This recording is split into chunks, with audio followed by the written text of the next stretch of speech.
ইরানে চলমান সরকার বিরোধী বিক্ষোভে সমর্থন জানিয়ে বিবৃতি দেয় যুক্তরাজ্য, জার্মানি, ইতালি ও ফ্রান্সের রাষ্ট্রদূতদের জরুরি তলব করেছে দেশটির পররাষ্ট্র মন্ত্রণালয়। এসব দেশের রাষ্ট্রদূতদের তলব করে সাম্প্রতিক বিক্ষোভে সরকার বিরোধীদের বিরুদ্ধে সহিংসতার অভিযোগ তুলে বেশ কিছু ভিডিও চিত্র উপস্থাপন করেছে ইরানি কর্তৃপক্ষ। ইরানের রাষ্ট্রীয় সম্প্রচার মাধ্যম IRIB জানিয়েছে, চলমান বিক্ষোভকে সমর্থন জানিয়ে প্রকাশিত বিবৃতির পরই সংশ্লিষ্ট রাষ্ট্রদূতদের ডাকা হয়।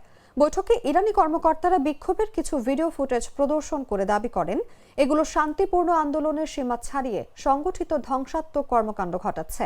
এমন পরিস্থিতিতে তেহরানে নিযুক্ত এসব দেশের রাষ্ট্রদূতদের মাধ্যমে এই বিষয়টি নিজ নিজ পররাষ্ট্রমন্ত্রীদের জানাতে এবং বিক্ষোভকারীদের প্রতি সমর্থনসূচক সরকারি বিবৃতি প্রত্যাহারের দাবি জানানো হয়েছে।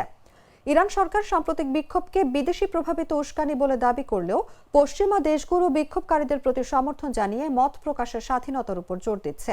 এক্ষেত্রে যুক্তরাষ্ট্র এবং ইসরায়েল এই আন্দোলনকে আরো ধ্বংসাত্মক করতে দাঙ্গাকারীদের বিভিন্ন সহযোগিতা করছে বলে ইরানের পক্ষ থেকে বারবার অভিযোগ করা হচ্ছে। দুধার চকলেটে একাকার হয়ে ওঠা প্রাণ লেয়ার সম্পর্কের মিষ্টি ম্যাজিক।